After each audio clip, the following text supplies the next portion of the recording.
Hello everybody, this is KenZy here, back for game number 2 from MLG Orlando's pool play between Liquid TLO, our blue turn player, spawning in the right hand side of the map, and on the left hand side of the map we do have Evil Genius's Idra. Okay, so last game, bit interesting, it wasn't the best game in the world, hopefully this will be a lot better, we'll have to wait and see about that one though, and I would like to say, now that I actually remembered it, the ads that have started appearing on my videos. Yes, I do not have a YouTube partnership. I do have just revenue sharing enabled. Apparently it's sort of with Google testing out their new AdSense. It may be permanent, it may be temporary. I'm hoping it's permanent. They haven't made...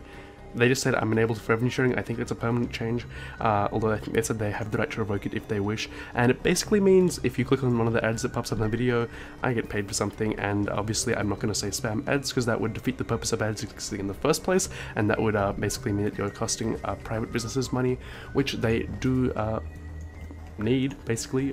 They spend on the advertising, and people aren't going to advertise on YouTube if people just spam click the ads, but obviously that's how that's what happens. It means I get paid for that if you're interested in knowing. Okay, so that is obviously very nice. That means you guys are supporting me quite a bit. It means I'm going to get enough views for them to notice me a bit on YouTube, being Google themselves noticing me, and that is obviously makes me very happy. So thank you all for that, and I will definitely bring you plenty of casts, especially when I have more time in the next, well, in about a week from now at least. Probably this weekend is when I'll start to have a lot of free time again after I've gotten out of this busy stage. Okay, so going into this game, we do have Idra going pull first this time. I'm not sure if that was reactionary or not. I think it was a reaction to TLO coming down to block this expansion, as seen by this Overlord. He didn't throw down a gas, which is what tells me that I think this was a reaction. I think he was planning to go for a 14 hatch, but he just decided to go for the expansion. Sorry, go for the pull first, get out a few lings, scare away this guy, and as you can see, that drone is desperately trying to throw in an expansion, maybe even going to kill off the SCV. Yeah, there's the expansion now, and we are going to see a scout of a lack of gas, but that is about all that is being revealed, as is the pull timing too. Okay, so we are seeing TLO's wall-in is now completed. He is sending out one Marine to the low ground. I think that's to help deny any sort of scouting at all, but really once you've got these this wall-in up here, unless you're going for some sort of quick add-on, that's not significant at all. Possibly just looking for an overload at the front. I'm not quite sure about that one though. Okay, so we do see a couple of lings just being made. Only 2 lings this game. I often need to see 4. I guess I'll take the 2 watchtowers. Maybe one of them will poke in the front to see what it can see. But we'll really be able to see it would be death if that was to happen. Okay, so there is a factory now coming out from TLO, and he is not producing gas. That obviously says he's going to go for some quick Hellion pressure, but no reactor Hellions, just single factory Hellions.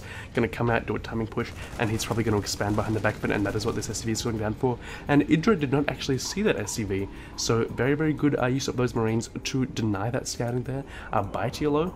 So obviously it's very nice to see him getting off to a good start after this game. Maybe after he's going to game down, he feels like the pressure is lifted a bit. Maybe he feels like he's not there's so much pressure on him now that people are thinking, oh well, it just smashed him in the first game. Maybe a bit more relaxed. Some players like to be in that situation, some players don't.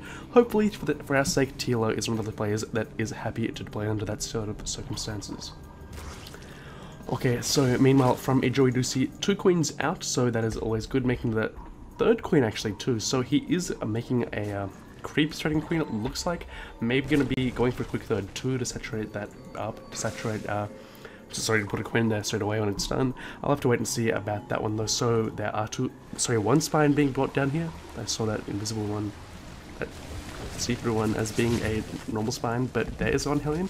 Gonna get a bit of a scat, gonna see 2 queens, feelings, gonna see that spine, but nothing of particular value. Just a lack of super early gas, so no super early tech rush, but I mean it's an Idra, so that's never gonna happen, is it?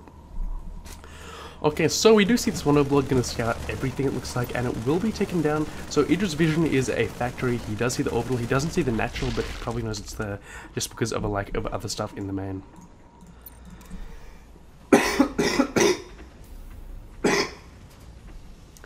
Yeah, sorry about that, excuse me. Okay, so we do have an orbital command being built up. We do have this one bunker just gonna... Good spot here, going to cover the orbital. Not going to cover all the middle line, but it is still pretty decent positioning anyway.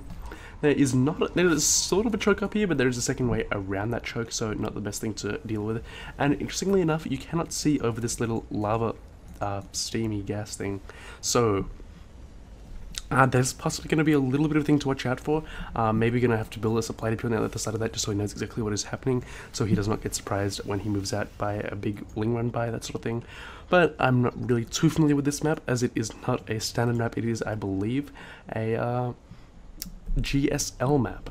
So, we do have the unit/name/Salmaga Tower 2 over here, so I guess that is a little bit of a mistake in the management of the engine, but there you go. Okay, so we do happen to see, how many drones? I feel like there aren't that many. Whoa, where are the harvesters? So, 50 harvesters are actually out on the field for Idra. So that is a lot. That's a big lead. So he's 20 harvesters ahead, and that is really because TLO has not really applied any pressure yet. He is now moving out with a few planes, going to force something to be made, I think. But 2 Banshees are actually what's on the way, so TLO is going for some sort of cheesy play, and there is no cloak on the way quite yet.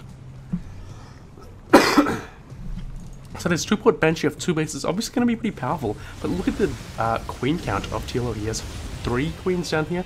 Is there a 4th in his menu? So 4 queens are on the field before the Banshees come out. I think there is also a lair on the way.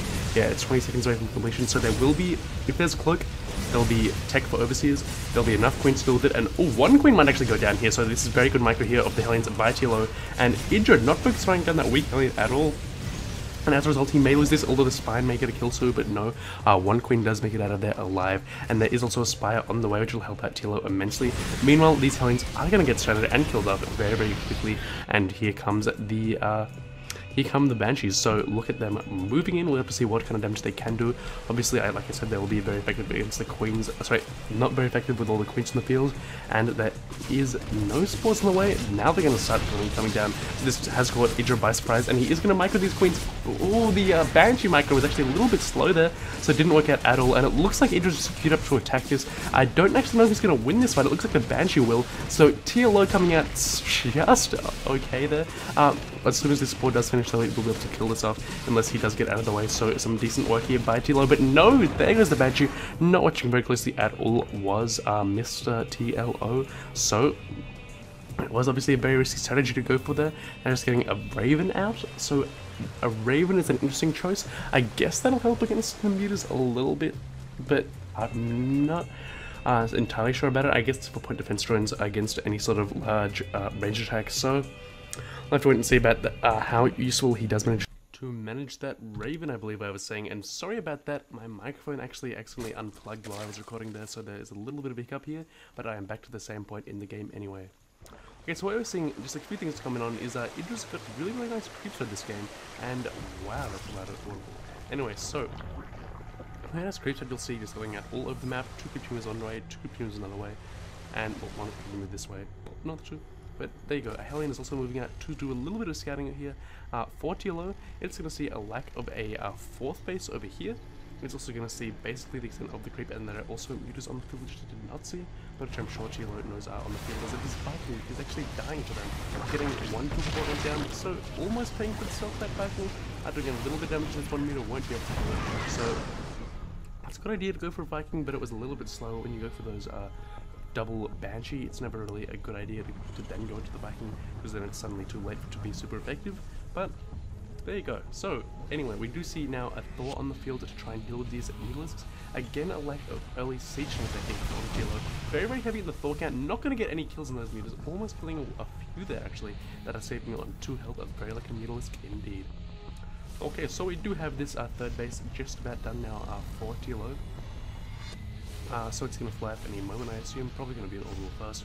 Maybe going to make it a planetary. I'm guessing it's what he's going to do now, actually, considering that he does not have any sort of tech going before it's flying over. So there you go. Gonna lose a Hellion here, it looks like, just needlessly, is TLO. So no, just gonna survive, but take a bit of damage. And we do see TLO now moving out with 5 Thors, a few Marines, and a Raven. I don't like this at all, because basically it puts you in a position where suddenly mass link exists around you and kill you off. But Roaches in the way, Thors aren't too bad against Roaches if you look at the damage, 30. So not the best against Roaches, obviously. Just mass Roaches obviously kill mass Thors, because those are really not the most cost efficient units against ground units in general. But it's not the worst situation. I guess the worst situation would be 100 lings coming out and killing you, but with siege tanks on the way, that shouldn't be a problem for too much longer. The question is though, going for more banshees, I don't know if that's a good idea from TLO or I think it's a pretty bad idea. I don't know though. I'm just not quite sure what it'll be able to be used for, just because once you've got so many meters in the field, the banshees seem a little bit obsolete, so unless these meters do get taken out instantly by these doors or something like that happens, I don't really see these banshees doing a great deal, and they may even be picked off on the way to join their army here. If Idra moves in at the exact right time, if he just gets lucky really, and we do happen to see a few roaches moving out here by Idra. Just gonna move out, get a bit of map control, do a bit of scouting, maybe try and press the space a bit, but with the planetary done, by the time that we get there, they won't be able to do it very much fall into that base. So thankfully for TLO, he's macroing a lot better than he did last game. He's still behind in food significantly though. That is largely the harvest account though, because if I go, I'll use this tag, it's a little bit better. So the army supply is not too bad for TLO, the difference is about 20, but the worker supply is at 30 supply difference, so it's very, very significant. And we do see the roaches moving out here, and actually going to take out this refinery, do a little bit of harassment here. This planetary is going to hold up. And we do see a road truck into the main, and what does TLO have in response to this? He has not very much, as there were a few units charging his front at the same time, so Idra has lost what an overlord here, and he is causing all of this mining to be delayed. All of these SCVs are offline. I don't know how many workers are killed, so 9 workers were killed in this particular engagement, and at least workers that are too bad for him. And also engaging all these doors, they are doing quite nice against the roaches, but at the same time, they were out of range of this planetary fortress, so that was not the best engagement at all for TLO. So he's slipped further behind in food. His economy has fallen a little bit further behind. 59 to 60 to 90 workers, sorry, so it's not too bad for TLO. His number of harvesters isn't actually in a bad spot at the moment. Just the TLO's, Idra's got so many more. This is what I was saying, the Banshees on the best when your opponent has all these meters on the field, and he is continuing to pump out quite a few Banshees. They don't have cloak though, so no detection will be needed or be sniped off Idras. And we do see obviously the overlords with their speed, with their ability to craft, could result in some potentially devastating counterattacks.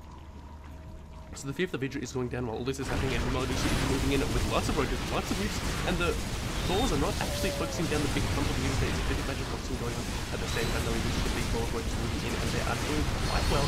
Our selection will see how well they're going in this battle, and you can see the balls have been taking down, not actually finishing off all of the meters, but it looks like some Banshees will be mostly cleaning up here, so the Banshees actually taking themselves quite nicely in the end, with the units being shut down a little bit by the Ravens' point defense runs, but of course all of the units did end up dying there. So TLO coming out way behind in that engagement, not being defeated by it, which is what I thought would happen at the start, but he is still in the game. Idra is taking a 6th base, really intruding onto the half of the map of his opponent now. He has taken both high yields, and Idra really needs to move out, clear out this base, and these Hellions will spot it, so hopefully he will be able to deny this base now that he knows what is happening.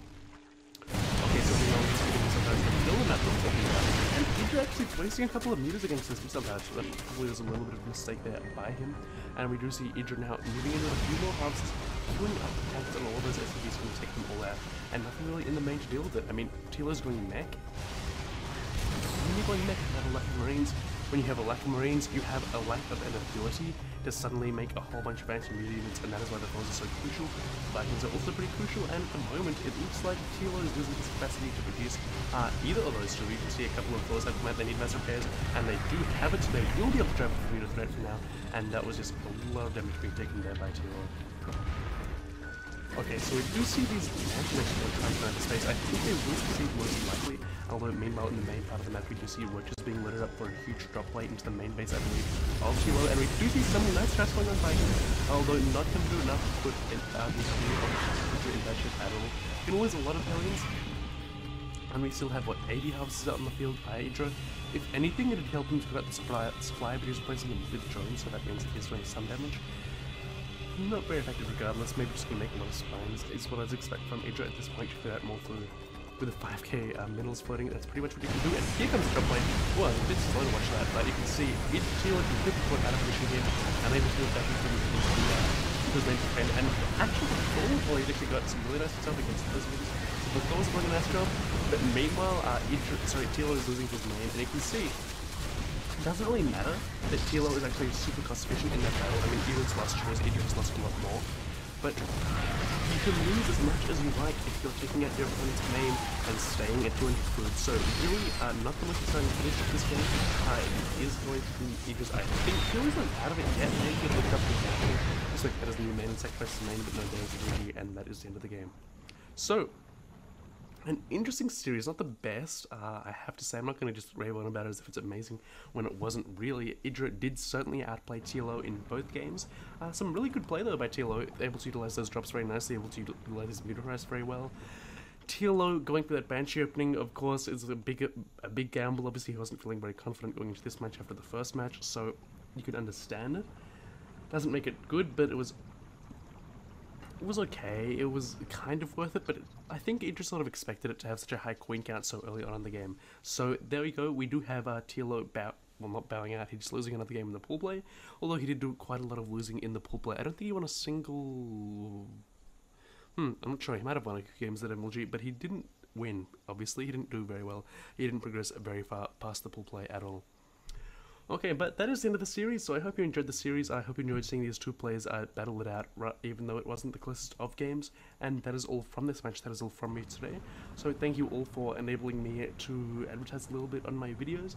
And thank you all for watching today. I appreciate that a lot. Of course, you can always subscribe if you haven't already. And thank you all, basically just for watching. So, that's it.